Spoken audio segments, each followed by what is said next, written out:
Quando o sol desaparecia atrás do horizonte e a última faixa dourada do entardecer era devorada pela imensidão cinzenta do Atlântico, os navios piratas da era medieval deixavam de parecer instrumentos de aventura para revelar sua verdadeira natureza, transformando-se em estruturas frágeis compostas por tábuas encharcadas, cordas endurecidas pelo sal e pregos enferrujados que gemiam a cada investida das ondas. Enquanto homens comuns, vindos de aldeias esquecidas, cidades portuárias miseráveis ou frotas que haviam abandonado, procuravam um lugar onde pudessem descansar por algumas horas, mesmo sabendo que o oceano jamais oferecia repouso genuíno àqueles que ousavam atravessar seus domínios sob o açoite constante do vento e da escuridão.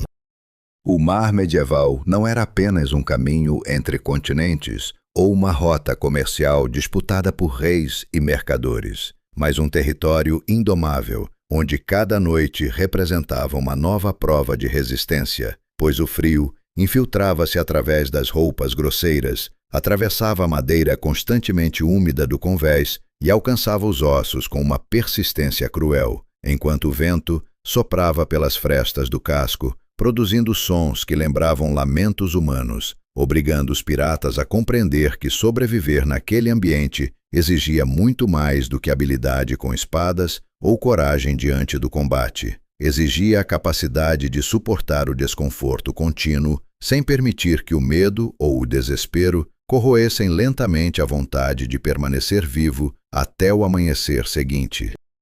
Esses navios, frequentemente idealizados em histórias posteriores como símbolos de liberdade e aventura, eram na realidade casas improvisadas, construídas para desafiar o impossível, locais onde o cheiro permanente de sal misturava-se ao suor acumulado de semanas sem higiene adequada, à fumaça residual das cozinhas improvisadas e ao odor persistente da madeira deteriorada pela umidade incessante, enquanto o chão permanecia escorregadio durante grande parte do tempo e as roupas raramente secavam por completo, fazendo com que cada homem carregasse consigo uma sensação contínua de frio que não desaparecia nem mesmo durante os raros momentos de descanso, convertendo o simples ato de deitar-se em uma experiência marcada pela vigilância constante e pela necessidade de adaptar o próprio corpo ao movimento imprevisível das águas.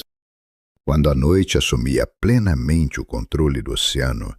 e o vento do norte aumentava sua intensidade, principalmente nas rotas próximas ao Atlântico Setentrional, os piratas compreendiam que o verdadeiro adversário daquela travessia não era necessariamente uma embarcação inimiga ou uma tempestade distante no horizonte, mas a lenta perda de calor que transformava dedos em instrumentos rígidos incapazes de executar tarefas simples e fazia o próprio pensamento tornar-se mais lento e confuso, enquanto cada estalo do casco parecia anunciar uma possível tragédia, obrigando homens exaustos a permanecerem atentos, mesmo quando o corpo implorava por descanso, pois dormir profundamente em um navio medieval era um privilégio praticamente inexistente, reservado talvez apenas àqueles que ignoravam completamente os perigos que os cercavam. Não existiam lareiras protegidas nem compartimentos verdadeiramente isolados do frio, tampouco camas confortáveis, semelhantes às encontradas nas residências dos mais afortunados em terra firme. E por isso, os piratas aprendiam desde cedo que o calor humano representava um dos recursos mais valiosos disponíveis em alto mar, aproximando-se instintivamente uns dos outros durante as madrugadas mais severas, enquanto buscavam abrigo junto a velas recolhidas, barris empilhados ou pequenas áreas menos expostas às correntes de ar, numa demonstração silenciosa de que a sobrevivência naquele universo dependia tanto da resistência individual quanto da capacidade coletiva de enfrentar adversidades que ultrapassavam os limites da força física convencional. Os porões ofereciam relativa proteção contra os ventos cortantes que percorriam o convés, mas traziam consigo outro conjunto de sofrimentos que os marinheiros precisavam aceitar como parte inevitável da existência marítima, pois a ausência de ventilação adequada, a presença constante de ratos atraídos pelos mantimentos armazenados e a umidade acumulada criavam um ambiente insalubre, onde o sono permanecia superficial e frequentemente interrompido pelo balanço agressivo da embarcação, pelos ruídos provenientes das estruturas de madeira ou pela necessidade de mudar de posição para impedir que o frio roubasse o pouco calor ainda preservado pelo corpo, fazendo com que o descanso fosse percebido não como conforto, mas como um breve intervalo conquistado em meio a uma luta contínua contra os elementos.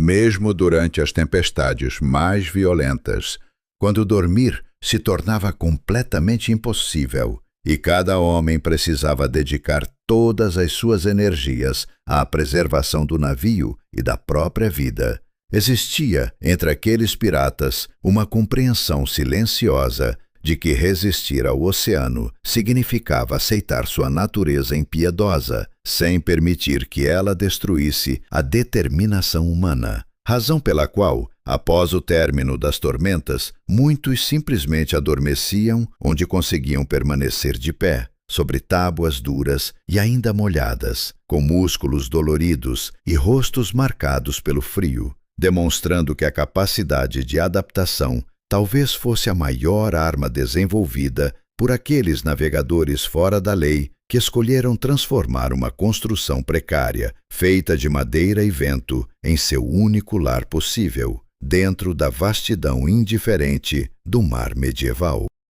O frio que dominava os navios piratas durante os meses mais rigorosos não se limitava à sensação desagradável de desconforto que um homem podia suportar cerrando os dentes e seguindo adiante, pois ele agia lentamente sobre o corpo inteiro, como um invasor paciente, começando pelas pontas dos dedos das mãos e dos pés, transformando tarefas simples em desafios humilhantes, endurecendo articulações acostumadas ao trabalho pesado, e fazendo com que até segurar uma caneca ou apertar um nó exigisse esforço redobrado, enquanto os marinheiros observavam os próprios membros perderem agilidade e percebiam que a batalha travada contra o oceano acontecia tanto do lado de fora do casco quanto sob a própria pele, onde o sangue parecia circular com crescente dificuldade à medida que as noites se prolongavam. Durante o dia, a rotina extenuante oferecia uma espécie de trégua enganosa, porque remendar velas rasgadas pelo vento, arrastar barris pelos corredores estreitos, limpar o convés escorregadio ou ajustar cordas constantemente castigadas pela umidade mantinha os músculos em atividade suficiente para produzir algum calor, criando a ilusão de que o organismo ainda possuía reservas inesgotáveis de resistência. Mas bastava o desaparecimento do sol para que a fadiga acumulada cobrasse seu preço com severidade, revelando homens de ombros curvados, pernas pesadas e mãos avermelhadas pelo frio, todos procurando um canto onde pudessem encolher-se antes que o cansaço fosse completamente vencido pela queda brusca da temperatura que acompanhava cada novo cair da noite. A ausência de camas adequadas obrigava cada pirata a improvisar o próprio espaço de repouso, utilizando aquilo que estivesse disponível ao redor, fossem pedaços de lona desgastada, sacos vazios anteriormente destinados ao transporte de mantimentos, ou mantas confeccionadas com materiais grosseiros, adquiridos em saques e trocas realizadas nos portos mais distantes, enquanto alguns homens mais afortunados conseguiam proteger-se com peles espessas obtidas durante viagens anteriores, e outros se contentavam em enrolar-se nas próprias roupas endurecidas pelo sal, todos conscientes de que a diferença entre despertar para mais um dia de trabalho ou sucumbir ao frio podia depender de detalhes aparentemente insignificantes, como encontrar um local menos exposto ao vento ou preservar uma cobertura seca por algumas horas. Os mais experientes conheciam os segredos escondidos na arquitetura irregular dos navios e sabiam identificar quais áreas ofereciam proteção relativa contra as correntes de ar que percorriam o convés durante a madrugada, escolhendo lugares próximos aos porões, às vigas centrais ou às pilhas de carga que ajudavam a bloquear parte do frio, enquanto ensinavam aos recém-chegados a importância de manter o corpo inteiramente coberto e evitar o contato direto com a madeira molhada que absorvia rapidamente o calor humano, transformando o conhecimento acumulado ao longo dos anos em uma forma silenciosa de herança, transmitida entre homens que raramente tinham acesso à segurança ou ao conforto proporcionados pela vida em terra firme. O calor gerado pelo próprio grupo tornava-se então um recurso tão precioso quanto qualquer alimento armazenado nos porões, levando os piratas a abandonarem formalidades desnecessárias para dormir lado a lado, compartilhando cobertores improvisados e dividindo espaços estreitos sem constrangimento algum, pois a necessidade eliminava barreiras sociais e ensinava que a sobrevivência dependia da cooperação tanto quanto da força individual, enquanto pequenos revezamentos permitiam que parte da tripulação permanecesse desperta, realizando tarefas indispensáveis, e outra parte aproveitasse algumas horas de repouso relativo, preservando um ciclo rudimentar de cuidado mútuo, capaz de aumentar as chances coletivas de enfrentar o amanhecer seguinte. Nem mesmo essas estratégias eram suficientes para impedir que o corpo sofresse as consequências da exposição prolongada ao frio, razão pela qual tremores constantes, dores musculares persistentes e episódios frequentes de dormência tornavam-se elementos habituais da existência marítima, obrigando muitos homens a interromper o próprio descanso diversas vezes ao longo da madrugada, para esfregar as mãos, movimentar os pés ou simplesmente caminhar alguns passos em espaços apertados na tentativa de reativar a circulação sanguínea, antes que a sensação de entorpecimento avançasse perigosamente, convertendo o sono em uma sequência fragmentada de pequenos cochilos conquistados entre momentos de vigília involuntária. Com o passar dos meses, porém, desenvolvia-se uma espécie de adaptação que não eliminava o sofrimento, mas modificava a maneira como ele era percebido pelos próprios marinheiros, permitindo que os corpos aprendessem a funcionar sob circunstâncias que anteriormente pareceriam insuportáveis, e fazendo surgir uma resistência construída menos pela ausência da dor e mais pela familiaridade adquirida diante dela, enquanto o cheiro da madeira molhada, o som das ondas golpeando o casco e o contato permanente com o frio deixavam de representar ameaças extraordinárias para tornar-se componentes inseparáveis da rotina daqueles homens que haviam escolhido viver sob o domínio imprevisível do oceano. Cada madrugada vencida reforçava a convicção de que a sobrevivência dependia da soma entre engenhosidade, disciplina e capacidade de suportar limitações impostas pela própria natureza. Pois nenhum pirata esperava encontrar conforto genuíno naquele cenário composto por vento, sal e exaustão. Mas todos compreendiam que continuar respirando após mais uma noite gelada já constituía uma vitória digna de reconhecimento, razão pela qual O surgimento tímido dos primeiros raios de sol era frequentemente recebido com silenciosa gratidão por tripulações inteiras que, apesar do cansaço estampado nos rostos e da dor persistente nos membros, permaneciam prontas para enfrentar novamente as exigências implacáveis da vida em alto mar. Nos mares medievais, onde o frio se infiltrava através das menores frestas e a umidade parecia transformar o próprio ar em uma camada invisível de gelo, a roupa deixava de ser um símbolo de posição social ou aparência para tornar-se uma ferramenta essencial de sobrevivência, obrigando os piratas a desenvolverem uma relação pragmática com cada pedaço de tecido, couro ou pele animal que passasse por suas mãos, pois compreendiam que durante as madrugadas mais severas, o material capaz de preservar parte do calor corporal possuía valor muito maior do que moedas de prata ou joias saqueadas, já que riqueza alguma oferecia proteção quando o vento soprava impiedosamente sobre o convés encharcado de água salgada e transformava o descanso em um desafio que exigia engenhosidade constante.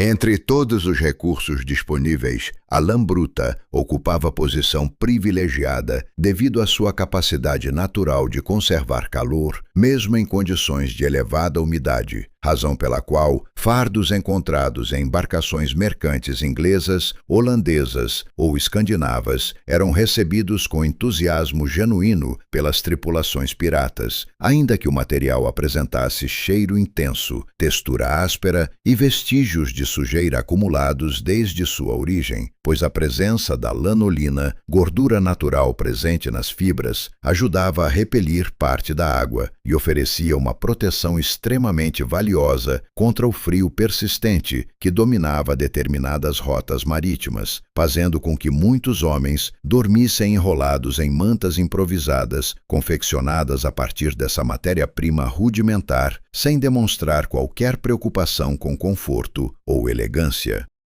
As peles de animais representavam um recurso ainda mais cobiçado e frequentemente eram preservadas com cuidado especial nos porões menos expostos à umidade, sendo utilizadas tanto na confecção de casacos improvisados quanto como coberturas destinadas aos momentos de repouso, enquanto exemplares provenientes de ovelhas, cabras ou raposas circulavam com relativa frequência entre as tripulações, e peles mais espessas, oriundas de animais adaptados a regiões extremamente frias, adquiriam status quase lendário devido à raridade e à eficiência térmica que proporcionavam, transformando-se em bens disputados por homens que sabiam perfeitamente que algumas camadas adicionais de isolamento poderiam representar a diferença entre suportar uma madrugada rigorosa ou sucumbir silenciosamente ao avanço implacável das baixas temperaturas.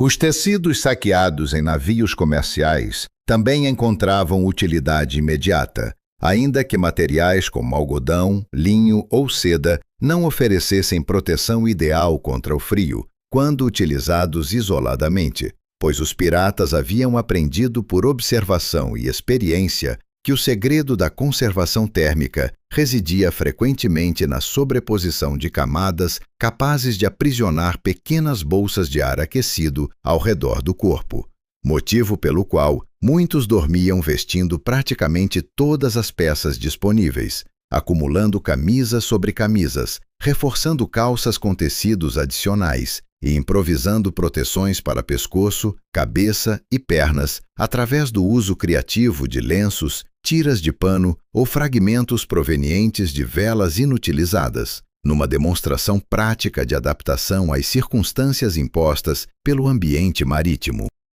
Algumas soluções revelavam níveis ainda maiores de improvisação e brutalidade, como o uso de gordura animal derretida, proveniente de peixes, porcos ou até baleias, aplicada diretamente sobre determinadas regiões do corpo ou espalhada sobre tecidos, com a finalidade de criar uma barreira parcialmente resistente à água e ao vento, enquanto o odor desagradável resultante desse procedimento precisava ser tolerado em nome da eficácia proporcionada, levando muitos piratas a aceitarem resignadamente a convivência permanente com cheiros intensos e texturas incômodas, em troca da possibilidade de reduzir a velocidade com que o frio drenava suas reservas de calor durante o período noturno, especialmente nas áreas mais vulneráveis ao congelamento, como mãos, pés e rosto. Outro recurso curioso surgia a partir da combinação entre tecidos desgastados e substâncias originalmente destinadas à manutenção do próprio navio, como o alcatrão utilizado na vedação do casco, que, ao ser incorporado a determinados elementos das vestimentas, ajudava a bloquear parcialmente a ação da umidade e dos ventos mais agressivos, permitindo que capas improvisadas e reforços costurados às pressas oferecessem proteção adicional durante tempestades ou períodos prolongados de exposição ao frio intenso, ainda que o aspecto final dessas peças pouco lembrasse qualquer noção convencional de vestuário e refletisse apenas a criatividade desenvolvida por indivíduos acostumados a transformar materiais disponíveis em instrumentos capazes de prolongar suas chances de sobrevivência. Até mesmo os calçados recebiam adaptações constantes destinadas a minimizar os efeitos do ambiente hostil que dominava a vida marítima, sendo comum o preenchimento interno das botas com musgo seco, palha ou fragmentos de tecido destinados a criar isolamento adicional contra o frio e a umidade provenientes do convés permanentemente molhado, enquanto reforços improvisados aplicados às solas buscavam reduzir a infiltração de água salgada, que rapidamente endurecia o couro e aumentava o desconforto, demonstrando que cada integrante da tripulação desenvolvia gradualmente estratégias próprias de proteção, baseadas na observação, na necessidade e nos ensinamentos compartilhados por marinheiros mais experientes. A aparência resultante dessa combinação caótica de materiais dificilmente correspondia às representações românticas associadas à figura do pirata em narrativas posteriores, pois os homens que enfrentavam os mares medievais vestiam aquilo que lhes permitia continuar vivos, independentemente de cores incompatíveis, remendos visíveis ou odores persistentes impregnados pelas substâncias utilizadas na tentativa de afastar o frio, compreendendo intuitivamente que a verdadeira elegância naquele universo consistia em alcançar o amanhecer após mais uma noite de vento cortante e umidade incessante, preservando forças suficientes para enfrentar novamente as exigências brutais impostas pelo oceano que haviam escolhido chamar de lar.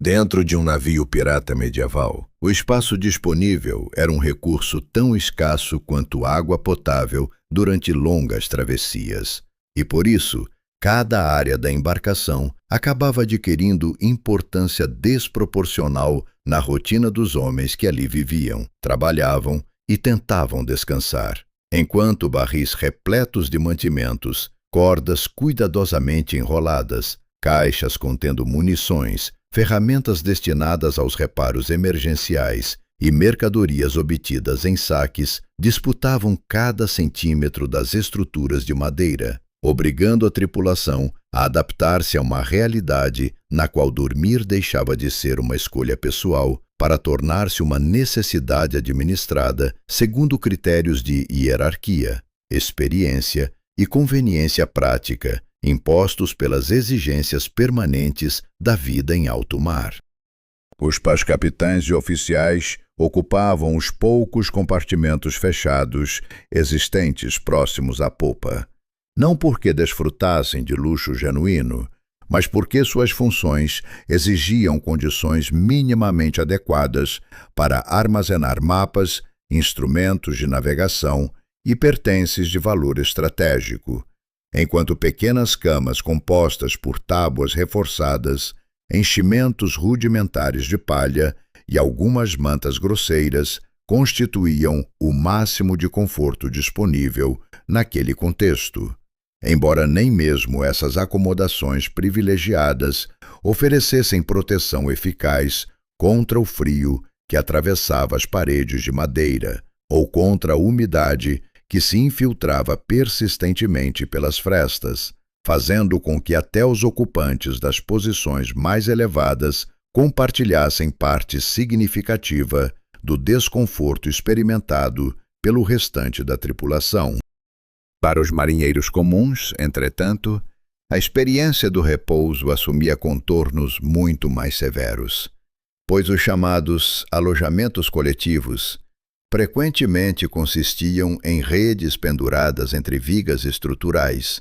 ou em superfícies improvisadas, utilizando tábuas estreitas dispostas lado a lado, permitindo que dezenas de homens se acomodassem em espaços reduzidos, onde o contato físico involuntário era inevitável e a privacidade simplesmente inexistia, enquanto o constante balanço provocado pelo movimento das águas obrigava cada indivíduo a desenvolver gradualmente uma capacidade de adaptação capaz de transformar oscilações inicialmente perturbadoras em elementos familiares do próprio processo de adormecer, ainda que o frio, os ruídos incessantes e os odores acumulados continuassem presentes durante toda a madrugada. As redes marítimas, apesar da simplicidade evidente, ofereciam algumas vantagens práticas importantes em comparação ao repouso direto sobre o piso de madeira, sobretudo porque mantinham os corpos afastados das superfícies mais frias e úmidas, localizadas próximas ao solo da embarcação, além de acompanharem naturalmente o movimento do navio de maneira menos agressiva do que estruturas rígidas fixadas às paredes, razão pela qual muitos marinheiros desenvolviam preferência por esse tipo de acomodação, mesmo reconhecendo os desconfortos associados à proximidade extrema entre companheiros que frequentemente se encontravam separados por poucos centímetros durante horas consecutivas de descanso fragmentado e constantemente ameaçado pelas demandas imprevisíveis da rotina marítima. Nem todos, porém, conseguiam acesso a essas soluções relativamente mais favoráveis, especialmente em navios superlotados ou durante expedições prolongadas que exigiam tripulações numerosas, circunstâncias nas quais diversos homens precisavam improvisar locais de repouso entre barris armazenados nos porões, próximos a estoques de peixe salgado ou mesmo encostados às laterais internas do casco, convivendo simultaneamente com a presença de ratos, o cheiro intenso das provisões acumuladas e a necessidade de permanecer atentos a qualquer ordem emitida pelos superiores, pois o sistema de revezamento adotado pelas embarcações piratas impunha ciclos contínuos, nos quais grupos alternavam períodos de trabalho e descanso, sem a possibilidade de estabelecer horários fixos capazes de proporcionar sono prolongado ou recuperação física completa. Durante as noites particularmente frias, a distribuição dos espaços assumia importância ainda maior, uma vez que determinados pontos da embarcação ofereciam proteção relativa contra as correntes de ar mais agressivas e passavam a ser disputados com intensidade crescente pelos integrantes da tripulação, sobretudo áreas próximas às cozinhas improvisadas ou regiões centrais, onde a concentração de corpos contribuía para elevar discretamente a temperatura ambiente, levando homens acostumados à brutalidade do combate a aceitarem espontaneamente a proximidade física como estratégia indispensável de sobrevivência, compartilhando mantas, redes e pequenas zonas de abrigo criadas entre pilhas de carga sem qualquer preocupação com formalidades incompatíveis com a urgência imposta pelas circunstâncias. Existiam também regras tácitas que determinavam quem poderia ocupar determinados locais conforme experiência acumulada prestígio conquistado ou simplesmente força suficiente para defender posições consideradas vantajosas, enquanto novatos frequentemente eram relegados a áreas menos protegidas até adquirirem reconhecimento dentro do grupo, refletindo uma organização social peculiar na qual o espaço destinado ao repouso funcionava simultaneamente como expressão das hierarquias existentes e mecanismo prático voltado à preservação da eficiência coletiva necessária para enfrentar tempestades, combates inesperados e os inúmeros desafios associados à navegação em ambientes frequentemente hostis. Ainda assim, apesar das limitações extremas impostas pela falta de espaço, pela exposição contínua ao frio e pelas exigências operacionais inerentes à vida marítima, formava-se entre aqueles homens uma espécie de irmandade silenciosa, construída precisamente através das dificuldades compartilhadas durante incontáveis madrugadas passadas lado a lado, em redes apertadas ou sobre superfícies improvisadas, fazendo com que cada amanhecer representasse não apenas o início de novas tarefas, mas também a confirmação de que todos haviam conseguido superar mais uma noite dentro daquela casa flutuante feita de madeira, sal e resistência humana, cuja capacidade de permanecer navegando dependia tanto da solidez de suas estruturas quanto da disposição coletiva de seus ocupantes em continuar enfrentando juntos os rigores implacáveis do oceano.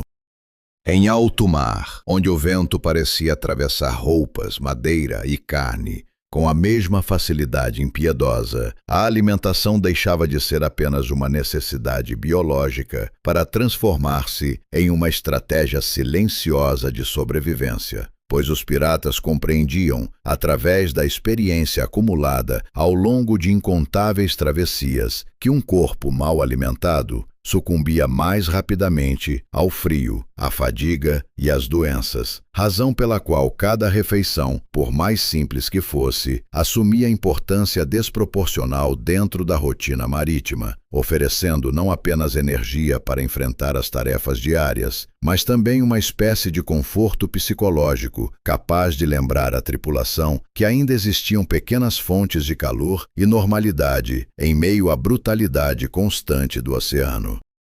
Os alimentos disponíveis durante longas viagens raramente correspondiam à diversidade encontrada em terra firme, já que frutas frescas e vegetais desapareciam rapidamente dos estoques, devido à deterioração acelerada, provocada pela umidade e pela ausência de métodos adequados de conservação, obrigando os homens a dependerem principalmente de carnes salgadas, biscoitos endurecidos pelo tempo, pequenas porções de queijo curado, quando havia sorte suficiente para obtê-las, e grandes quantidades de gordura animal que, embora pouco apetitosas para padrões mais refinados, forneciam a energia necessária para suportar jornadas exaustivas, realizadas sob temperaturas capazes de consumir rapidamente as reservas físicas daqueles que viviam e trabalhavam sobre convéis constantemente castigados pelo vento.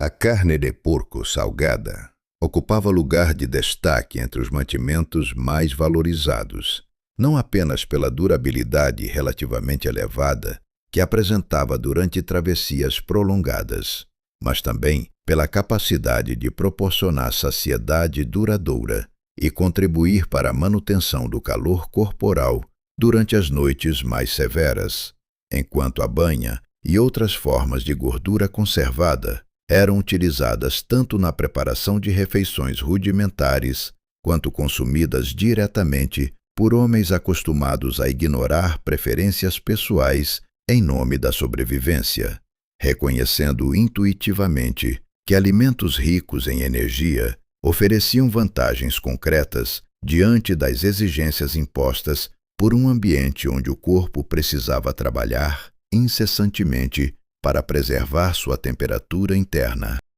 O rum, presença quase constante nos navios piratas, desempenhava papel ambíguo dentro desse contexto marcado pela necessidade de resistência física e emocional, pois, embora proporcionasse uma sensação imediata de aquecimento, ao descer queimando pela garganta e espalhar aparente conforto através do peito, sua ação sobre o organismo frequentemente produzia efeitos enganosos que levavam à perda acelerada de calor corporal, fazendo com que muitos homens adormecessem, acreditando estar protegidos contra o frio, apenas para despertar horas depois, acometidos por tremores intensos ou estados perigosos de exaustão, circunstância que não impedia a continuidade do consumo, já que em um mundo desprovido de alternativas eficientes, o álcool permanecia associado ao alívio temporário da dor,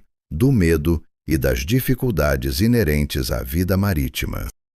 Quando as condições permitiam a utilização segura do fogo, cozinheiros improvisados transformavam ingredientes limitados em sopas espessas, preparadas através do cozimento prolongado de ossos, carnes conservadas e pequenas quantidades de cebolas ou outros vegetais eventualmente disponíveis, criando aromas capazes de percorrer os corredores estreitos do navio e despertar nos tripulantes uma sensação quase esquecida de acolhimento doméstico, enquanto homens cansados aproximavam-se discretamente das áreas próximas à cozinha, não apenas em busca de alimento, mas também para aproveitar o vapor quente que escapava das panelas e oferecia alguns instantes de conforto em meio ao ambiente hostil, dominado pela umidade e pelas correntes de ar gelado.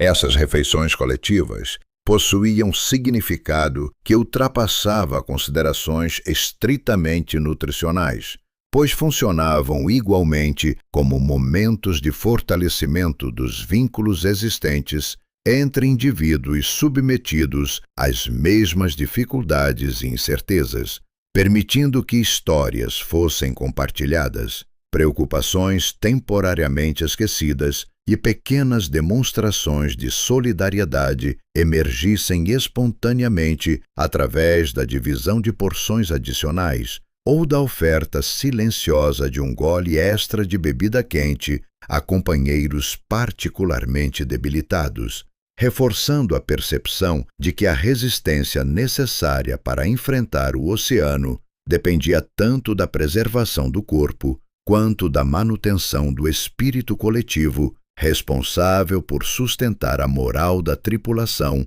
durante períodos especialmente difíceis. A escassez prolongada de alimentos frescos, entretanto, cobrava preço elevado daqueles que passavam meses afastados da terra firme, favorecendo o surgimento de enfermidades como o escorbuto, cujos sintomas incluíam sangramentos nas gengivas, enfraquecimento progressivo, dores constantes e perda da capacidade física necessária para desempenhar tarefas indispensáveis à operação do navio, transformando indivíduos anteriormente vigorosos em homens debilitados que precisavam lutar simultaneamente contra o avanço da doença e contra as exigências ininterruptas impostas pelo frio, demonstrando que a sobrevivência marítima dependia de delicado equilíbrio entre disponibilidade de recursos, capacidade de adaptação e resistência diante das limitações impostas pelas circunstâncias. Ainda assim, mesmo em meio à precariedade alimentar que caracterizava grande parte das travessias piratas, persistia a convicção silenciosa de que cada refeição compartilhada representava uma vitória modesta contra a adversidade, pois enquanto houvesse sopa fumegante circulando entre mãos cansadas, carne suficiente para sustentar o esforço coletivo e companheiros dispostos a dividir aquilo que possuíam, existiria também a esperança concreta de atravessar mais uma noite sob o domínio do oceano e despertar novamente para enfrentar os desafios do dia seguinte, com forças renovadas pela certeza de que a verdadeira riqueza daqueles homens não residia nos tesouros saqueados, mas na capacidade de continuarem vivos, apesar de todas as dificuldades que buscavam continuamente vencê-los. Os piratas que cruzavam o Atlântico Norte e aqueles que navegavam pelas águas quentes do Caribe pertenciam ao mesmo universo, marcado pela violência, pela incerteza e pela busca incessante por sobrevivência. Mas eram moldados por ambientes tão distintos que até mesmo seus hábitos de descanso, suas roupas, sua relação com o corpo e sua maneira de enfrentar as dificuldades diárias acabavam assumindo características próprias, revelando como o oceano, apesar de aparentemente uniforme em sua vastidão, impunha desafios específicos capazes de transformar profundamente o comportamento humano conforme as exigências climáticas e geográficas de cada rota marítima percorrida. Nas regiões setentrionais, onde ventos vindos das proximidades do Ártico castigavam embarcações com intensidade implacável, e a formação de gelo sobre cordas e mastros representava ameaça constante à integridade estrutural dos navios. Os piratas desenvolviam uma cultura de resistência baseada na disciplina silenciosa, na valorização extrema de roupas confeccionadas com lã e peles espessas e na compreensão de que o descanso jamais poderia ocorrer de maneira despreocupada, pois dormir significava encolher-se sob múltiplas camadas de tecido, respirar o próprio calor aprisionado entre mantas improvisadas e aceitar que o corpo permaneceria permanentemente desconfortável, enquanto o frio exigisse vigilância contínua, mesmo durante os raros momentos dedicados ao repouso. Os homens que navegavam por essas águas frias também precisavam adaptar o próprio funcionamento do navio às exigências impostas pelo ambiente, removendo regularmente o gelo acumulado sobre equipamentos essenciais, reforçando estruturas vulneráveis às baixas temperaturas e organizando turnos curtos de trabalho e descanso que impedissem a exposição prolongada ao frio extremo. Circunstâncias que contribuíam para o surgimento de uma mentalidade marcada pela prudência, pela cooperação silenciosa e pelo reconhecimento de que nenhum indivíduo, independentemente da experiência adquirida ou da reputação conquistada em batalhas anteriores, seria capaz de sobreviver isoladamente diante da força impessoal representada pelo inverno oceânico. Em contraste evidente, os piratas estabelecidos nas rotas tropicais do Caribe enfrentavam um conjunto completamente diferente de desafios, pois, embora estivessem livres das madrugadas congelantes que assolavam o norte, precisavam conviver diariamente com calor sufocante, elevados índices de umidade e a proliferação constante de insetos e doenças favorecidas pelas temperaturas elevadas, fatores que influenciavam diretamente seus hábitos cotidianos e faziam com que redes estendidas ao ar livre, roupas leves confeccionadas a partir de tecidos mais finos e a busca permanente por ventilação adequada se tornassem componentes essenciais da adaptação necessária para sobreviver em um ambiente igualmente hostil, ainda que manifestasse seus perigos através de mecanismos distintos.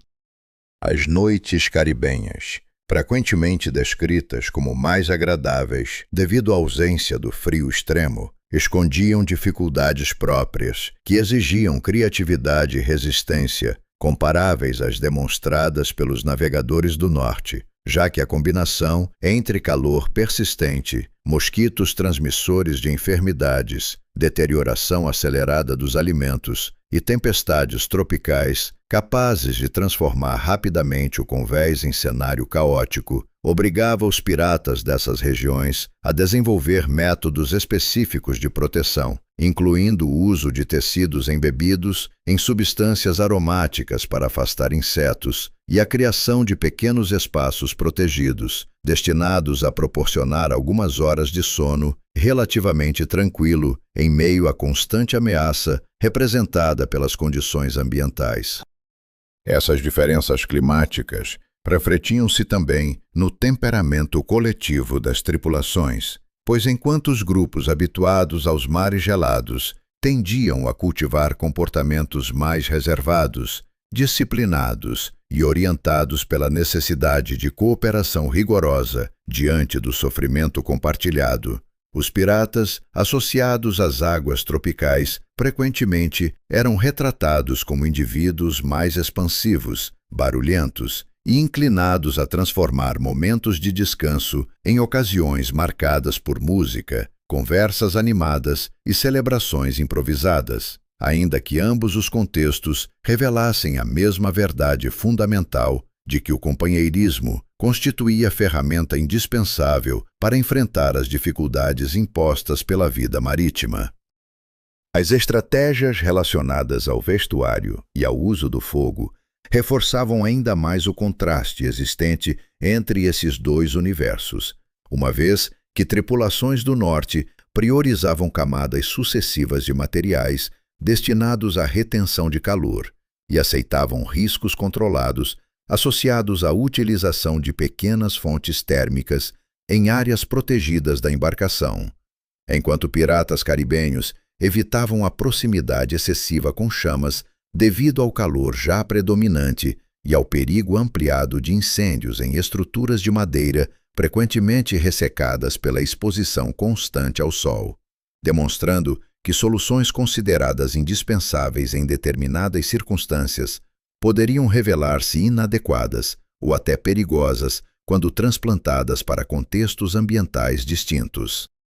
No entanto, apesar de todas essas diferenças relacionadas ao clima, aos hábitos cotidianos e às formas específicas de adaptação desenvolvidas ao longo do tempo, permanecia entre piratas do Norte e do Sul uma experiência compartilhada que transcendia particularidades regionais e definia a própria essência da existência em alto mar, pois todos compreendiam que o oceano exigia respeito permanente, que o conforto raramente fazia parte da rotina daqueles que viviam sobre embarcações precárias e que cada amanhecer alcançado após uma noite de frio cortante ou calor sufocante representava uma vitória silenciosa conquistada através da combinação entre engenhosidade, coragem e determinação suficientes para continuar navegando, mesmo quando o mundo ao redor parecia empenhado em testar continuamente os limites da resistência humana.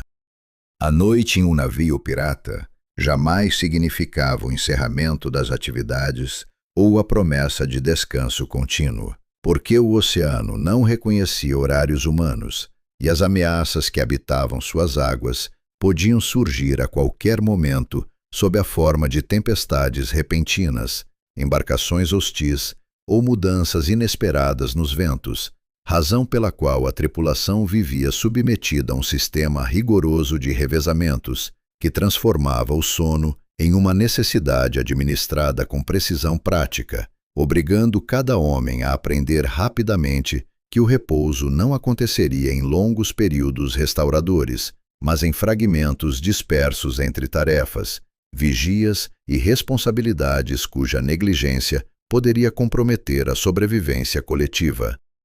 As vigias noturnas constituíam um dos elementos mais importantes dessa organização, pois sempre existiam homens posicionados em pontos estratégicos do navio, observando atentamente a linha escura do horizonte em busca de velas desconhecidas, sinais de alterações climáticas ou qualquer indício de perigo iminente, enquanto grupos que concluíam seus períodos de serviço desciam aos alojamentos improvisados, tentando aproveitar algumas horas de repouso antes de serem novamente convocados ao trabalho, criando uma dinâmica contínua na qual o movimento de corpos pelos corredores estreitos e pelo convés tornava-se parte inseparável da própria identidade sonora da embarcação durante as longas madrugadas. Para aqueles que ingressavam recentemente na vida marítima, adaptar-se a esse modelo de descanso fragmentado representava desafio comparável ao aprendizado das habilidades necessárias para operar velas, cordas e equipamentos de navegação, já que o organismo, inicialmente, resistia à ideia de adormecer em ambientes marcados pelo ranger incessante da madeira, pelo impacto repetitivo das ondas contra o casco e pela constante expectativa de interrupções inesperadas. Mas, com o passar do tempo, muitos desenvolviam uma capacidade extraordinária de aproveitar qualquer oportunidade disponível para recuperar energias, sendo capazes de cochilar apoiados sobre sacos de mantimentos junto às paredes internas do navio ou mesmo em redes compartilhadas durante períodos extremamente curtos. O balanço permanente da embarcação exercia influência profunda sobre a qualidade desse repouso peculiar, pois enquanto alguns homens experimentavam náuseas e desconforto nas primeiras semanas de navegação, outros gradualmente passavam a associar o movimento ritmado das águas a uma espécie de embalo inevitável que facilitava a transição entre vigília e sono, fazendo surgir aquilo que muitos marinheiros descreviam como uma forma particular de descanso adaptada às exigências do oceano, na qual o corpo aprendia a relaxar parcialmente, sem jamais abandonar completamente o estado de alerta exigido por circunstâncias em que poucos segundos de demora poderiam significar consequências irreversíveis.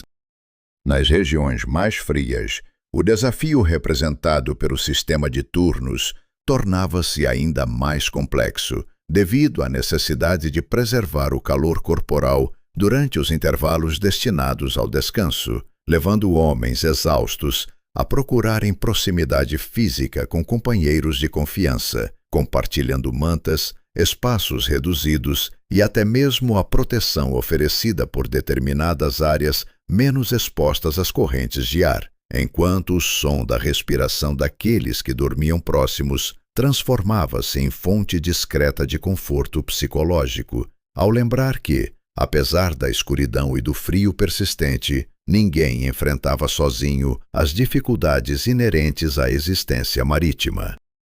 Os alojamentos coletivos raramente proporcionavam condições ideais para repouso prolongado, pois o ar carregado de umidade, o odor resultante da convivência intensa entre dezenas de indivíduos e a limitação extrema do espaço disponível obrigavam muitos homens a dormir em posições desconfortáveis ou a despertar repetidamente ao longo da madrugada, devido ao simples movimento involuntário de companheiros instalados nas redes vizinhas, circunstâncias que reforçavam a percepção de que o verdadeiro objetivo do sono em alto mar não consistia na busca por conforto, mas na recuperação mínima necessária para que cada integrante da tripulação continuasse funcional diante das exigências físicas impostas pela rotina diária.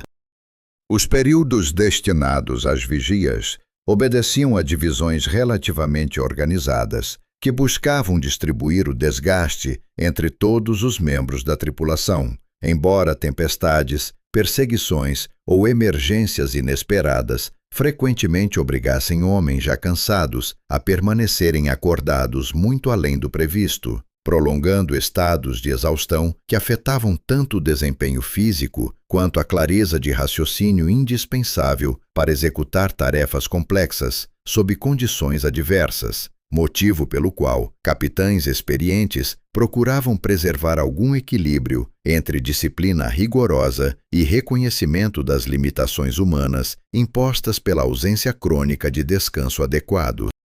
Mesmo diante dessas dificuldades, existiam momentos de rara tranquilidade, em que o mar apresentava relativa serenidade e os céus limpos permitiam a contemplação silenciosa das estrelas refletidas sobre a superfície escura das águas. Ocasiões nas quais alguns homens permaneciam voluntariamente despertos após o término de seus turnos, apenas para absorver a sensação efêmera de paz oferecida pela vastidão ao redor, encontrando nesses instantes uma forma de compensação emocional capaz de justificar os inúmeros sacrifícios exigidos pela vida pirata e fortalecendo a determinação necessária para enfrentar as inevitáveis interrupções que logo voltariam a fragmentar o descanso coletivo.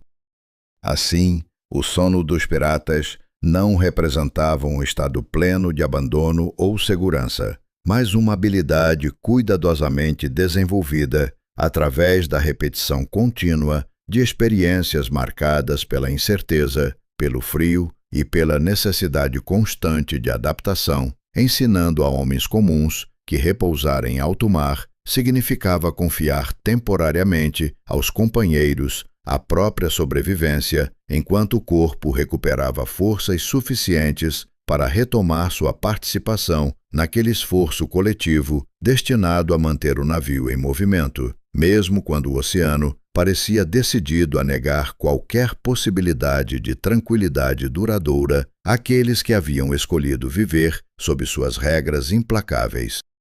A escuridão que envolvia os navios piratas durante as madrugadas em alto mar possuía uma densidade difícil de compreender para aqueles que jamais haviam se afastado das luzes e dos sons tranquilizadores da terra firme. Pois quando o horizonte desaparecia completamente, sob o domínio da noite, e o oceano assumia a aparência de um vazio infinito, interrompido apenas pelo reflexo distante das estrelas, muitos homens sentiam crescer dentro de si a convicção de que existiam forças invisíveis habitando aquelas águas antigas, entidades que escapavam à compreensão racional e que pareciam aproximar-se, sobretudo nas noites mais frias, quando o vento soprava através dos mastros, produzindo sons semelhantes a lamentos humanos, carregados por correntes vindas de regiões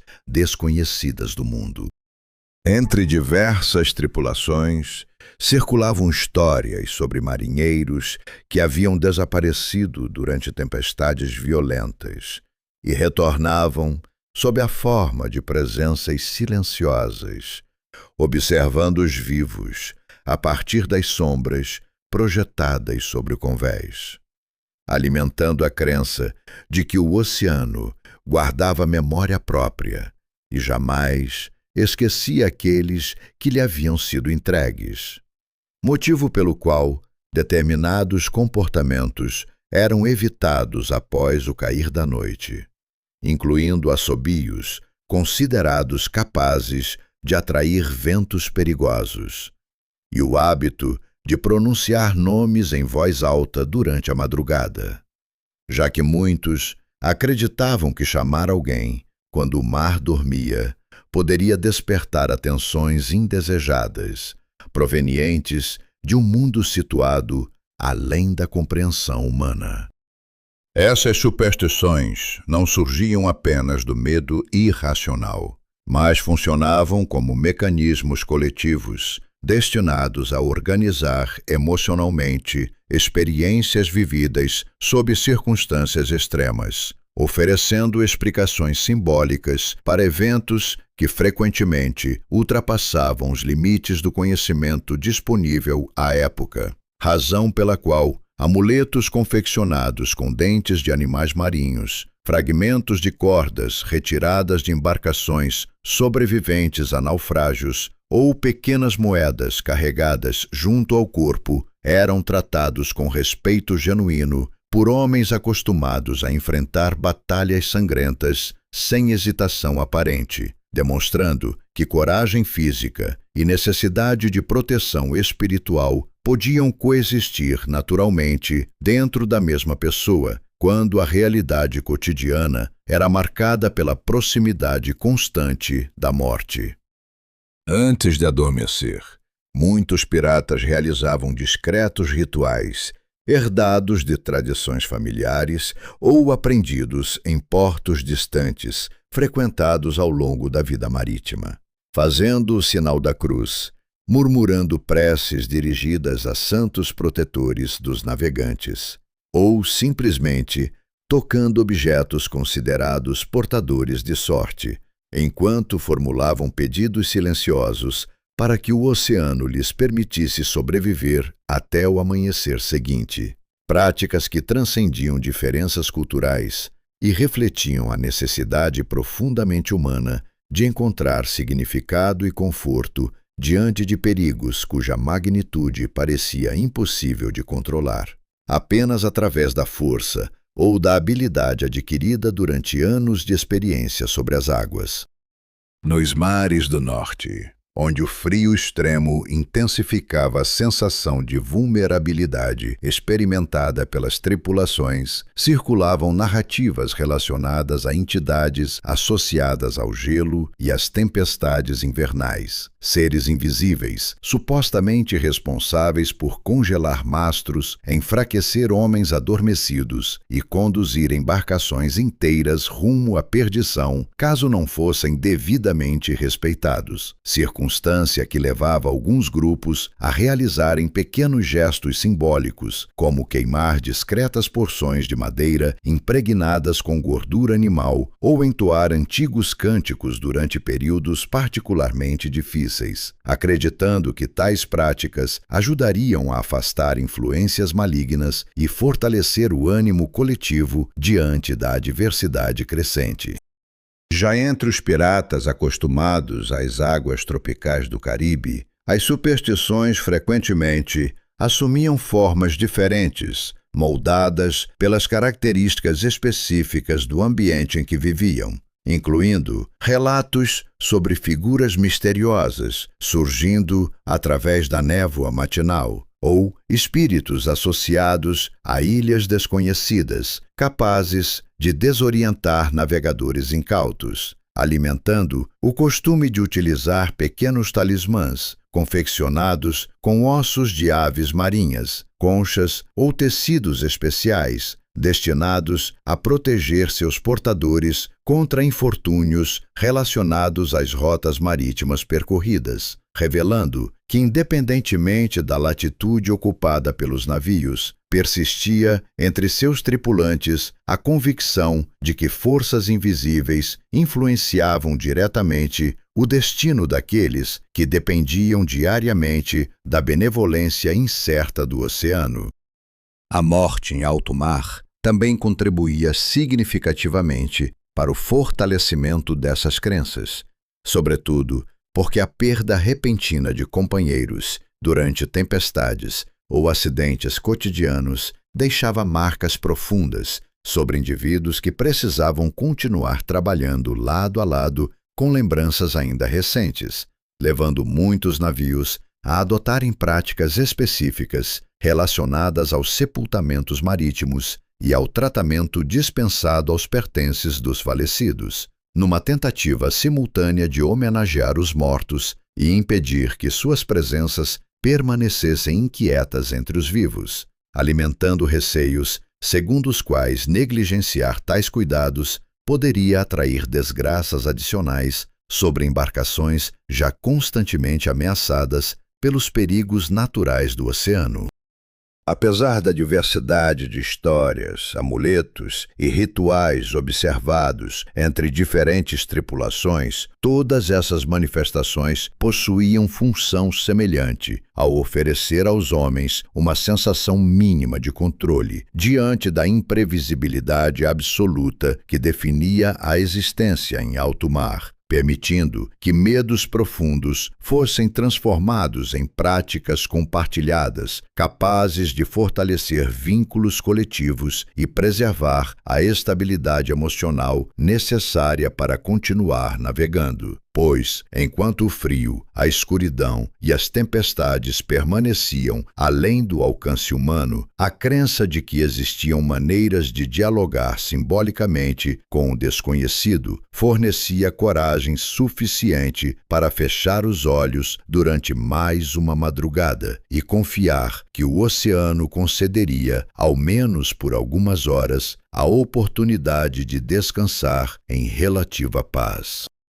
Ao longo da história marítima, Poucas forças inspiraram temor tão profundo quanto o frio extremo encontrado nas rotas do norte, pois enquanto tempestades podiam ser observadas aproximando-se no horizonte e embarcações inimigas revelavam intenções através de velas erguidas e canhões preparados, as baixas temperaturas avançavam silenciosamente, infiltrando-se através das roupas, consumindo gradualmente a energia física e corroendo a clareza mental daqueles que permaneciam expostos durante semanas ou meses, razão pela qual inúmeras narrativas preservadas em diários, relatos de sobreviventes e tradições transmitidas entre marinheiros transformaram o inverno oceânico em uma presença quase mítica, capaz de derrotar homens experientes sem necessidade de confrontos espetaculares ou demonstrações visíveis de violência.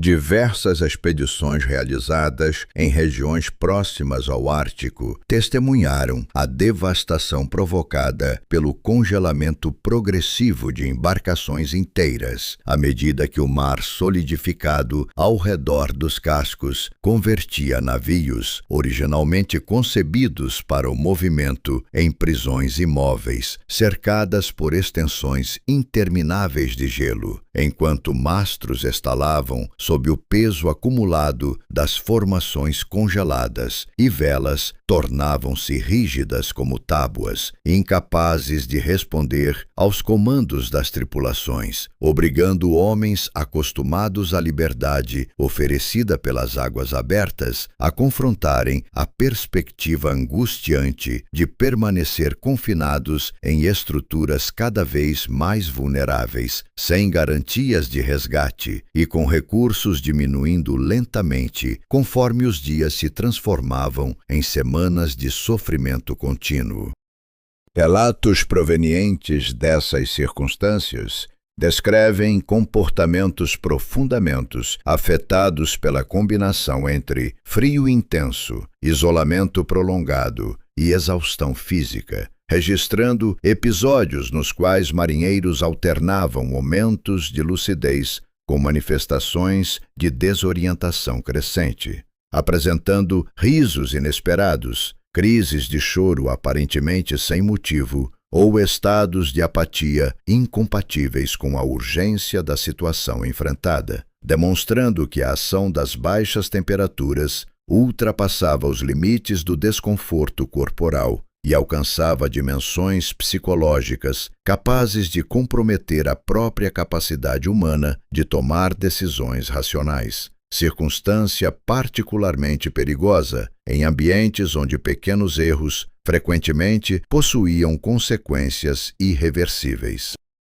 Entre piratas e corsários que ocasionalmente se aventuravam pelas rotas setentrionais em busca de oportunidades lucrativas associadas ao comércio ou à interceptação de embarcações mercantes, histórias relacionadas ao frio extremo assumiam frequentemente caráter de advertência destinada a desencorajar imprudências motivadas pela ganância, relatando situações nas quais tripulações inteiras precisaram recorrer ao consumo de recursos improváveis para prolongar a sobrevivência, incluindo restos de couro retirados de equipamentos desgastados, pequenos animais capturados dentro dos próprios navios e qualquer substância capaz de fornecer energia mínima necessária para enfrentar mais algumas horas de vigília, revelando até que ponto a determinação humana podia ser levada quando confrontada pela perspectiva concreta da morte lenta provocada pelo congelamento. Ainda assim, a memória marítima preservou igualmente exemplos notáveis de resistência protagonizados por homens que recusaram a rendição mesmo diante de circunstâncias aparentemente insuperáveis, organizando esforços coletivos destinados à construção de abrigos improvisados, utilizando materiais disponíveis nas próprias embarcações, desenvolvendo métodos rudimentares de aproveitamento de gordura animal racional para a alimentação e iluminação, e estabelecendo rotinas rigorosas voltadas à manutenção da atividade física, indispensável para preservar parte do calor corporal, demonstrando que engenhosidade, disciplina e cooperação frequentemente ampliavam significativamente as chances de sobrevivência em cenários onde o desespero parecia constituir resposta emocional perfeitamente justificável.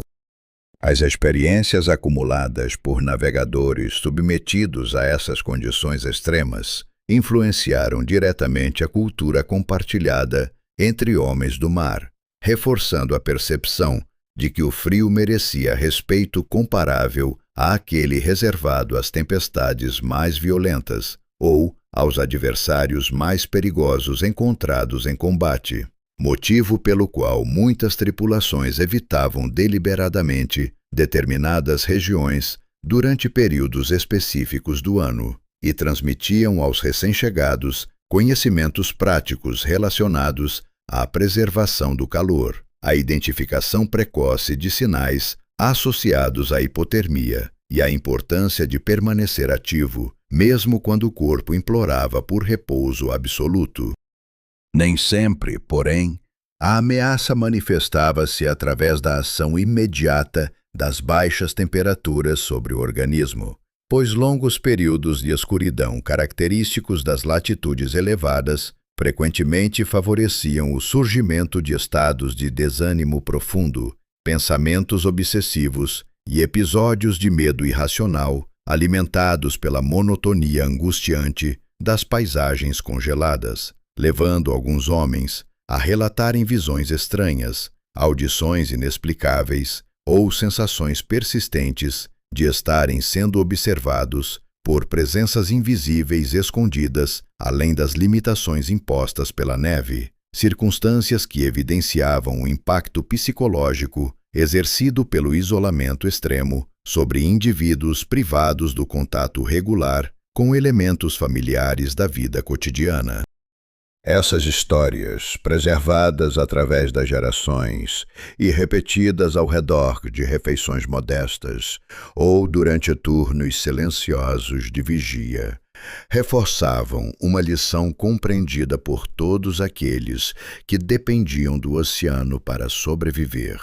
segundo a qual coragem não consistia na ausência de medo diante das forças naturais, mas na disposição de continuar avançando, apesar do reconhecimento sincero de sua magnitude, permitindo que homens imperfeitos, vulneráveis ao frio e às limitações do próprio corpo, encontrassem motivação suficiente para enfrentar mais uma noite sob céus indiferentes, sustentados pela esperança persistente de que o amanhecer seguinte traria consigo não apenas luz e calor, mas também a confirmação de que haviam conseguido sobreviver a mais um dos inúmeros testes impostos pela implacável vastidão do mar. Em navios construídos quase inteiramente com madeira seca, cordas impregnadas de alcatrão e velas constantemente expostas aos caprichos do vento, a busca por calor durante as noites mais frias transformava-se em um exercício delicado de equilíbrio entre necessidade e prudência, pois os mesmos homens que temiam adormecer sob temperaturas capazes de roubar lentamente o calor dos ossos compreendiam perfeitamente que uma chama descontrolada poderia consumir em poucos minutos tudo aquilo que os separava das profundezas do oceano, obrigando cada tripulação a desenvolver métodos improvisados de aquecimento, nos quais engenhosidade, experiência prática e disciplina coletiva desempenhavam papéis igualmente importantes na preservação da vida. Entre as soluções mais frequentemente utilizadas, destacavam-se os pequenos braseiros portáteis, confeccionados com recipientes metálicos preenchidos por carvão, fragmentos de madeira ou restos de gordura animal, capazes de produzir calor contínuo durante períodos relativamente curtos, enquanto homens encarregados de sua manutenção precisavam monitorar constantemente a intensidade das brasas e garantir que nenhuma faísca escapasse em direção às superfícies inflamáveis presentes ao redor, pois embora esses dispositivos representassem uma das poucas fontes confiáveis de aquecimento disponíveis durante travessias rigorosas, bastava um descuido provocado pelo cansaço ou pelo balanço repentino do navio para transformar um instrumento de sobrevivência em ameaça potencialmente mais devastadora do que o próprio frio que pretendia combater.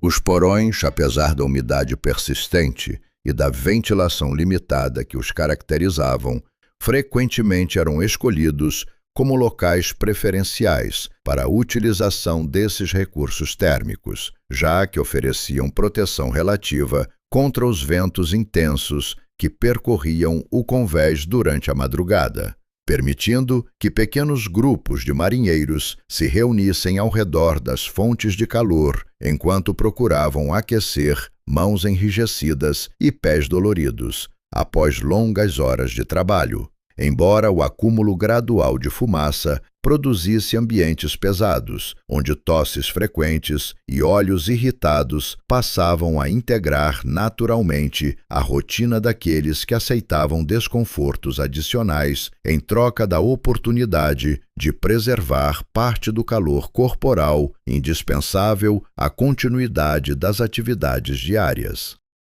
Além dos braseiros, algumas tripulações recorriam ao uso controlado de tochas fixadas em suportes improvisados ou posicionadas em áreas cuidadosamente selecionadas da embarcação, aproveitando a combustão lenta de materiais embebidos em gordura animal para gerar pontos temporários de aquecimento, destinados principalmente aos momentos que antecediam o descanso noturno, enquanto marinheiros mais experientes transmitiam aos mais jovens orientações rigorosas relacionadas à distância segura entre as chamas e elementos inflamáveis, como velas recolhidas, barris armazenados ou pilhas de cordas, reforçando continuamente a ideia de que sobreviver ao frio exigia coragem suficiente para utilizar o fogo, mas também humildade para reconhecer seus perigos e respeitar limites estabelecidos pela experiência acumulada ao longo das gerações. A ameaça permanente de incêndios fazia com que muitos capitães estabelecessem regras extremamente rígidas quanto ao uso dessas fontes térmicas, proibindo sua utilização durante tempestades intensas ou em momentos nos quais o movimento excessivo da embarcação aumentava significativamente as probabilidades de acidentes, ainda que nem todos os integrantes da tripulação aceitassem facilmente tais restrições quando confrontados pela perspectiva concreta de enfrentar mais uma madrugada congelante sem qualquer forma adicional de aquecimento, circunstância que ocasionalmente gerava tensões entre prudência e desespero dentro de comunidades onde a sobrevivência cotidiana dependia frequentemente da capacidade de tomar decisões difíceis diante de alternativas igualmente arriscadas. Nem todas as estratégias relacionadas à preservação do calor envolviam diretamente o uso do fogo, pois muitos piratas desenvolveram soluções baseadas na reorganização inteligente dos espaços disponíveis, utilizando mantas grossas, velas inutilizadas ou grandes pedaços de tecido para criar barreiras destinadas a reter o ar aquecido produzido pela respiração coletiva e pela proximidade física entre os ocupantes dos alojamentos, transformando porções limitadas dos porões em espécies de abrigos improvisados, onde dezenas de homens compartilhavam simultaneamente calor, desconforto e esperança, demonstrando que a criatividade humana frequentemente floresce com intensidade particular quando estimulada pela necessidade urgente de enfrentar circunstâncias adversas. A combinação entre calor humano e fontes térmicas cuidadosamente controladas constituía, talvez, a estratégia mais eficaz disponível à maioria das tripulações, permitindo que pequenos grupos organizassem áreas relativamente protegidas, onde indivíduos exaustos podiam recuperar parte das energias consumidas pelas exigências da vida marítima, enquanto revezamentos espontâneos garantiam que todos tivessem acesso, ainda que brevemente, aos locais mais aquecidos da embarcação, fortalecendo vínculos de solidariedade construídos não através de discursos grandiosos, mas mediante gestos simples de compartilhamento praticados repetidamente ao longo de incontáveis noites marcadas pelo frio, pela exaustão e pela necessidade constante de adaptação. A convivência simultânea com duas ameaças aparentemente opostas, representadas pelo congelamento e pelo risco permanente de incêndios, ensinava aos piratas lições valiosas sobre equilíbrio, responsabilidade coletiva e respeito pelas forças naturais capazes tanto de sustentar quanto de destruir a vida humana, fazendo com que cada chama acesa dentro daqueles navios adquirisse significado ambíguo ao oferecer conforto imediato enquanto exigia vigilância contínua, lembrando a todos os presentes que sobreviver em alto mar dependia menos da eliminação completa dos perigos e mais da habilidade adquirida ao longo do tempo para administrar riscos inevitáveis com inteligência suficiente para transformar recursos limitados em oportunidades concretas de perseverança. Assim, noite após noite, entre braseiros cuidadosamente protegidos, tecidos utilizados como isolantes improvisados e pequenos grupos reunidos em busca de calor compartilhado, os homens que chamavam aqueles navios de lar aprendiam a dominar parcialmente elementos cuja força jamais poderiam controlar por completo, descobrindo que a verdadeira resistência não se manifestava através da ausência de medo diante do fogo ou do frio, mas na disposição persistente de continuar navegando apesar deles, confiando que a combinação entre engenhosidade, disciplina e apoio mútuo seria suficiente para conduzi-los em segurança até o próximo amanhecer, sobre as águas imprevisíveis do oceano. Quando a noite se prolongava além do suportável e o frio parecia infiltrar-se não apenas através das roupas e da madeira molhada do navio, mas também pelos pensamentos mais íntimos daqueles homens cansados, o combate travado contra o oceano deixava de ser puramente físico para assumir contornos emocionais e psicológicos igualmente perigosos, pois a solidão, a saudade de lugares abandonados em terra firme e a repetição exaustiva dos mesmos movimentos sob condições adversas podiam corroer lentamente a determinação até dos mais experientes, razão pela qual o rum, distribuído com relativa regularidade em pequenas quantidades, adquiria a importância que ultrapassava sua função imediata de aquecer temporariamente o corpo, transformando-se em um ritual coletivo capaz de aliviar tensões, estimular conversas e oferecer alguns instantes de aparente normalidade em meio à brutalidade incessante da vida marítima. Os marinheiros sabiam, ainda que de maneira intuitiva e distante das explicações científicas posteriores, que o álcool possuía efeitos contraditórios sobre o organismo humano, oferecendo sensação rápida de conforto, enquanto mascarava os sinais do frio, que continuavam agindo silenciosamente sobre o corpo, motivo pelo qual tripulações mais experientes buscavam estabelecer limites informais para o consumo durante períodos críticos, utilizando a bebida menos como instrumento de embriaguez e mais como elemento integrador de pequenas cerimônias noturnas, nas quais homens reunidos ao redor de braseiros improvisados compartilhavam goles moderados, acompanhados por relatos de aventuras passadas, lembranças de portos visitados e comentários sobre o dia que havia terminado, fortalecendo vínculos construídos não através de grandes declarações de amizade, mas mediante a repetição constante de gestos simples de acolhimento mútuo.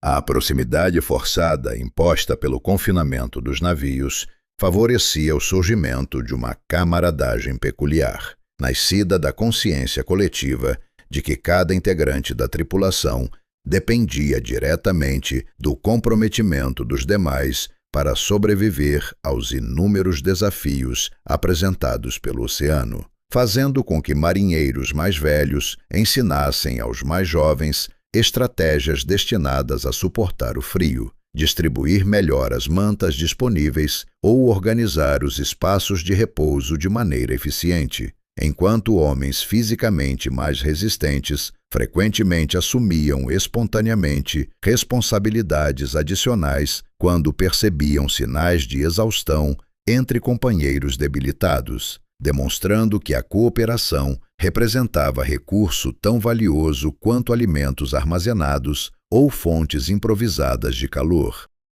As canções ocupavam lugar especial dentro desse universo marcado pela precariedade e pelo risco constante, pois permitiam transformar o ritmo repetitivo das tarefas marítimas em experiências compartilhadas capazes de fortalecer o moral coletivo, mesmo durante períodos particularmente difíceis, enquanto vozes cansadas entoavam melodias aprendidas em diferentes regiões do mundo, adaptando letras antigas às circunstâncias presentes e criando repertórios que mesclavam humor irreverente, saudade de amores deixados para trás, relatos exagerados de combates vitoriosos e referências simbólicas ao próprio oceano, produzindo efeitos psicológicos importantes ao preencher o silêncio ameaçador das madrugadas com sons familiares capazes de lembrar a todos que continuavam pertencendo a uma comunidade humana, apesar do isolamento imposto pelas águas.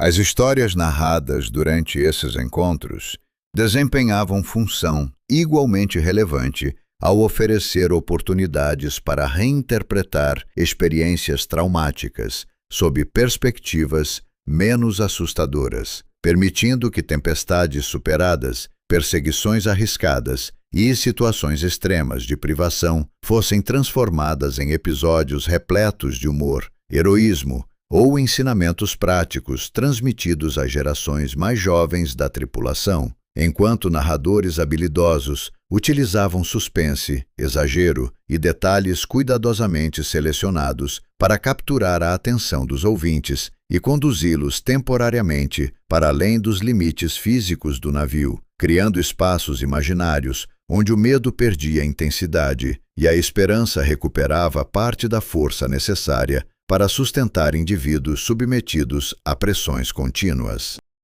Até mesmo os capitães, frequentemente retratados apenas através da severidade exigida por suas funções, compreendiam a importância dessas manifestações culturais para a manutenção da estabilidade emocional coletiva, participando ocasionalmente das rodas de conversa, ao compartilhar experiências adquiridas ao longo de anos de navegação, ou incentivar momentos de descontração cuidadosamente equilibrados com as exigências disciplinares indispensáveis ao funcionamento adequado da embarcação, reconhecendo que homens exaustos, aterrorizados ou emocionalmente isolados representavam riscos tão concretos quanto cordas desgastadas ou velas mal ajustadas, sobretudo em contextos onde decisões rápidas e ações coordenadas podiam determinar a diferença entre sobrevivência e desastre.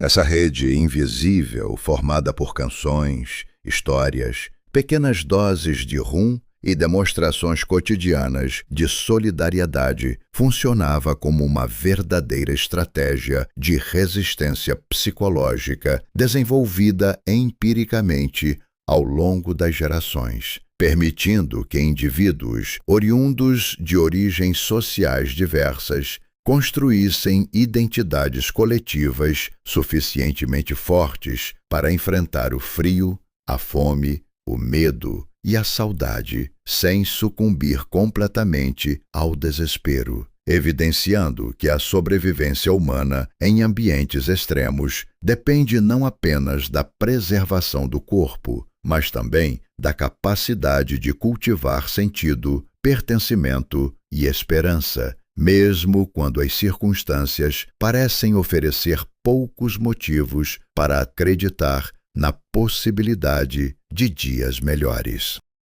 Assim, ao final das noites mais difíceis, quando as últimas histórias perdiam força, os cantos diminuíam gradualmente de intensidade e cada homem procurava retornar ao breve descanso permitido pelos turnos de vigia, permanecia entre todos a percepção silenciosa de que o calor mais importante não era necessariamente aquele produzido pelas brasas ou pelo álcool, mas o que surgia da convivência construída através de dificuldades compartilhadas, da certeza de que ninguém enfrentava sozinho a imensidão indiferente do oceano, e da confiança desenvolvida ao longo do tempo de que enquanto existissem companheiros dispostos a dividir palavras, risos e coragem, sempre haveria forças suficientes para suportar mais uma madrugada sobre as águas. No coração de um navio pirata medieval, onde o frio se infiltrava pelas frestas do casco e a exaustão acumulada ameaçava reduzir homens experientes às sombras de si mesmos, a figura do capitão assumia responsabilidades que ultrapassavam em muito a simples condução da embarcação através das rotas perigosas do oceano, pois dele dependiam decisões relacionadas à distribuição dos turnos de descanso, à organização das vigias, ao gerenciamento dos recursos disponíveis e à preservação da moral coletiva, exigindo uma combinação rara de firmeza, experiência prática e sensibilidade suficiente para compreender que a sobrevivência da tripulação não seria garantida apenas pela obediência às ordens, mas também pela capacidade de reconhecer limites humanos impostos pelo frio, pela fome e pelo desgaste contínuo da vida em alto mar. Capitães verdadeiramente eficazes compreendiam que homens privados de sono adequado, alimentação suficiente ou oportunidades mínimas de recuperação física transformavam-se rapidamente em riscos para si mesmos e para todos ao redor, razão pela qual estabeleciam sistemas rigorosos de revezamento destinados a equilibrar o peso das responsabilidades diárias, redistribuindo tarefas quando necessário e observando atentamente sinais de esgotamento entre os membros da tripulação, pois sabiam que um marinheiro incapaz de reagir rapidamente durante uma tempestade, um combate inesperado ou uma simples manobra noturna poderia comprometer não apenas o sucesso da viagem, mas a própria continuidade da existência daquele pequeno mundo construído sobre tábuas lançadas à mercê das águas imprevisíveis do oceano. Entretanto, mesmo sob liderança competente e disciplina cuidadosamente mantida, existiam adversários que não podiam ser derrotados apenas através da organização ou da coragem individual, entre os quais destacavam-se as doenças favorecidas pelo frio persistente, pela umidade constante e pelas limitações alimentares impostas pelas longas travessias marítimas, fazendo surgir quadros de hipotermia capazes de roubar gradualmente a coordenação motora e a lucidez daqueles mais expostos às baixas temperaturas, além de enfermidades como pneumonia, reumatismo e escorbuto, que enfraqueciam progressivamente corpos já desgastados pelo esforço contínuo, transformando tarefas simples em desafios quase intransponíveis e lembrando diariamente a todos que o oceano exigia não apenas bravura diante dos perigos visíveis, mas resistência paciente frente às ameaças silenciosas que avançavam lentamente dentro do próprio organismo humano. Diante dessas circunstâncias, o cuidado mútuo assumia importância extraordinária, levando marinheiros mais experientes a reconhecer precocemente sinais de deterioração física entre os companheiros e a compartilhar mantas adicionais, porções extras de alimento ou orientações práticas destinadas a minimizar os efeitos do frio e da exaustão, enquanto o capitão precisava equilibrar exigências operacionais com demonstrações calculadas de compaixão capazes de preservar a coesão da tripulação, pois compreendia que abandonar completamente os mais frágeis significaria corroer os vínculos de confiança indispensáveis ao funcionamento da embarcação, ao passo que ignorar as necessidades coletivas em favor de interesses individuais conduziria inevitavelmente ao enfraquecimento do espírito comum responsável por sustentar aqueles homens durante as noites mais difíceis.